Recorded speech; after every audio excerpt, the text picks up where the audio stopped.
శ్రీమాత్రే నమ. జై గురు దత్తాత్రేయ నమ. మీనరాశి వారికి ఫిబ్రవరి 16 నుంచి 28 మధ్యలో జరగబోయే పక్ష ఫలితాలు పరిశీలించినప్పుడు మరి 3 గ్రహాలు 12వ స్థానంలో సంచరించడం జరుగుతుంది. ఈ పక్షం అంతా కూడా 12వ స్థానం అంటే నష్టాలు, ఖర్చులు, బాధ్యతలు ఇవన్నీ కూడా చెప్తూ ఉంటాయి.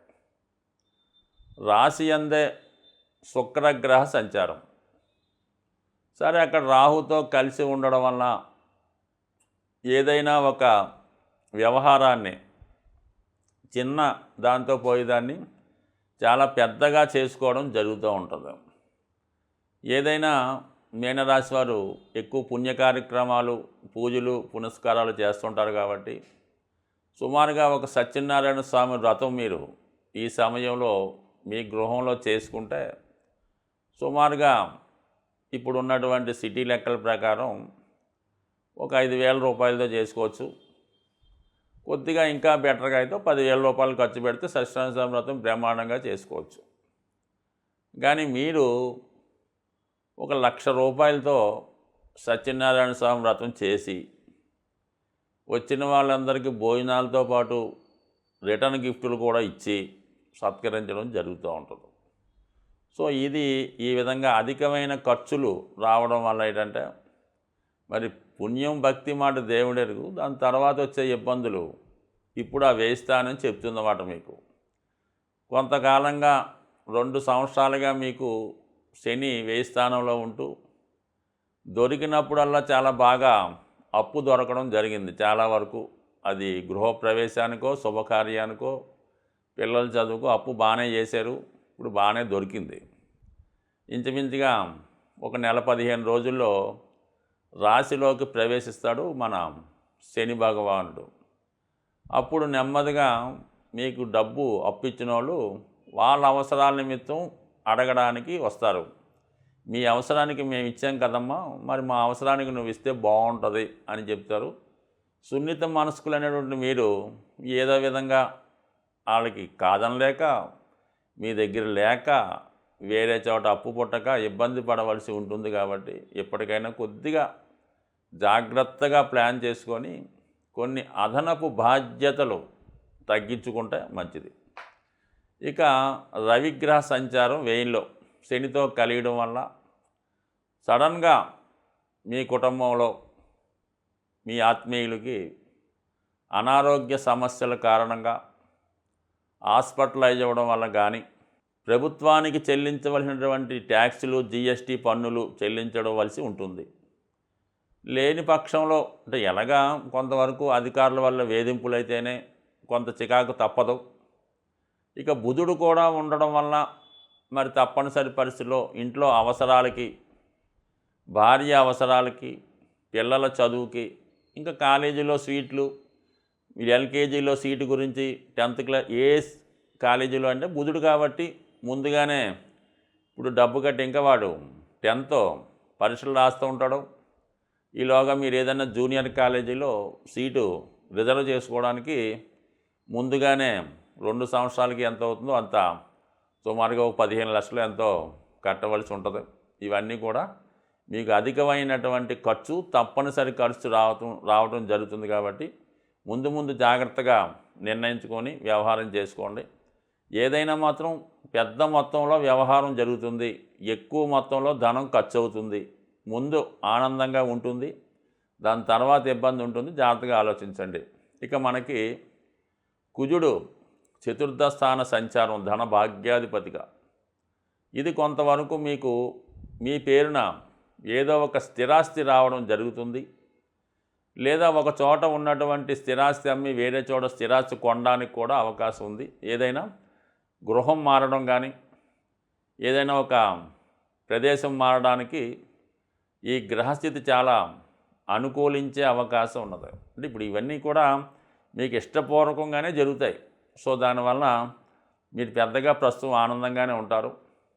అయితే ముఖ్యంగా మరి గురువు 3వ స్థానంలో ఉండడం వల్ల అందరికీ మీరు మంచి అడ్వైజ్ ఇస్తారు. అయితే ఆ సలహా మీరు పాటించకపోవడం వల్ల చాలా వరకు ఇబ్బంది అవకాశం ఉంది. బట్ ఏదైనా 3వ స్థానంలో ఉన్నటువంటి గురువు 9వ స్థానాన్ని వీక్షించడం, అలాగే 7, 11 స్థానాలని శుభపరచడం వల్ల చాలా వరకు వివాహ ప్రయత్నాలు ఫలిస్తాయి. మీరు ఏదైనా ఒక గొప్ప శుభకార్యంలో, వివాహ వేడుకలో కానీ, ఒక పుణ్య కార్యక్రమంలో కానీ పాల్గొనడం జరుగుతూ ఉంటుంది. ఏదైనా దైవ సంబంధించిన కార్యక్రమాలు ఎక్కువగా నడుస్తుంటాయి. ఏదో ఒక విధంగా ఏదో ఒక కార్యక్రమంలో పాల్గొంటూ ఉంటారు. తరచుగా దాని కొరకు మనీ కూడా వ్యయమవుతుంటుంది. అయితే అదృష్టవశాత్తు రాశి అందే శుక్రగ్రహ సంచారం ఉచ్చస్థితిలో ఉండడం వలన అప్పు పడుతుంది, ఏదో విధంగా మీకు ధనం కూడా లభిస్తుంది. ఇప్పుడు అంటే ఈ శుక్రరాహులు చాలా మంచి మిత్రులు మాట. ఈ 2 గ్రహాలు ఏ భావంలో కలిస్తే ఆ భావాన్ని విశేషంగా పెంచడం జరుగుతూ ఉంటుంది. అందువలన ఏంటంటే ఇప్పుడు మీ యొక్క విషయాలన్నీ కూడా చాలా లగ్జరీగా, ఎంటర్టైన్మెంట్గా, ఇతరులు ఈర్ష్యపడే విధంగా మీ యొక్క వ్యవహారాలు నడుస్తూ ఉంటాయి. బట్ ఏదైనా అతిగా పోకుండా జాగ్రత్తగా చేసుకోవడం మంచిది. కాబట్టి కొద్దిగా ఆలోచించి నిర్ణయం తీసుకోండి. దాని తర్వాత ఏంటంటే మనం ఫ్యూచర్లో కూడా దాన్ని మెయింటైన్ చేయగలమా లేదా అన్న విషయాన్ని కూడా ఆలోచించాలి. ఇప్పుడు ఏదో మనం ఒక పెద్ద కారు లాంటిది ఏమైనా కొనుక్కునేటప్పుడు ఫస్ట్ ఏదో ఒక వాయిదా కడితే ఇచ్చేస్తాడు, కానీ తర్వాత ఆ వాయిదాలు చెల్లించగలమా లేదా అన్న విషయాన్ని కూడా ఆలోచించి నిర్ణయం తీసుకుంటే మంచిది తప్ప తొందరపడకుండా నిదానంగా ఆలోచిస్తే, ఎందుకంటే ఇప్పుడు రాబోయే ఈ జన్మశని ప్రభావం కోసం ముందుగానే చెప్పడం మంచిది. ఈ మధ్యకాలంలో మీరు ఏ పని ప్రారంభించినా తరచూ మధ్యలో ఆగిపోతుంటాయి.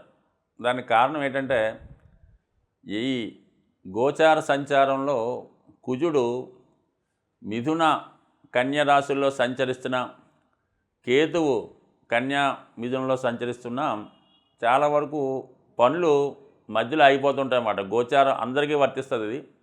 దానివల్ల ఏంటంటే ఈ దోష పరిహారానికి ప్రస్తుతం ఈ స్థితి నడుస్తుంది. కాబట్టి సంకష్టాల చతుర్థి మనకి 16వ తారీఖు ఫిబ్రవరి నెలలో రావడం జరుగుతుంది. అంటే విఘ్నేశ్వరుని పూజించుకున్నా మనకి ఆటంకాలు తొలుగుతాయి. బట్ ఆ రోజు ప్రత్యేకంగా చేయించుకోవడం వల్ల చాలా ఎక్కువ ఫలితం పొందడం జరుగుతూ ఉంటుంది అన్నమాట. సో ఇది విధి విధానంగా విద్యార్థులైనప్పుడు ఏం చేయాలంటే విఘ్నేశ్వరుని గరికతో అర్చించవలసి ఉంటుంది. అలాగే వివాహం కావలసిన వారు మరి సాయంకాలం పూట స్వామికి చేసే అభిషేకంలో పసుపు నీళ్లతో, గంధం నీళ్లతో, కుంకుమ కలిపిన నీళ్లతో అభిషేకం చేయించుకోవడం వల్ల తొందరగా వివాహం జరిగే అవకాశాలు ఉన్నాయి. ఎవరైతే ఆర్థిక పరంగా చాలా ఇబ్బందులు పడుతున్నారో వాళ్ళు అదే రోజు ఆలయంలో జరుగుతున్నటువంటి గణపతి హోమంలో అటుకులు, బెల్లం లేదా తీపి పాయసం మరి ఆ హోమంలో ద్రవ్యంగా ఉపయోగించడం వల్ల చాలా వరకు మీకు ఈ ఆర్థిక సమస్యల నుంచి బయటపడే అవకాశం ఉంది.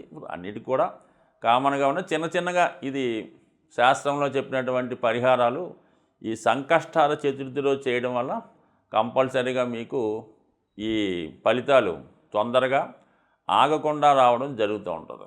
సరే, అలాగే మన అదృష్టవశాత్తు ఇదే మాసంలో 26వ తారీఖున మహాశివరాత్రి రావడం జరుగుతుంది. మరి ఆ రోజు కంపల్సరిగా నియమంగా ఉంటూ సాధ్యమైనంత వరకు ఏదో ఒక శివాలయాన్ని సందర్శించడం వల్ల శివుడికి అభిషేకం చేసినంత వరకు మనకి ఆ రోజు అంత ఖాళీగా ఉండకపోవచ్చు.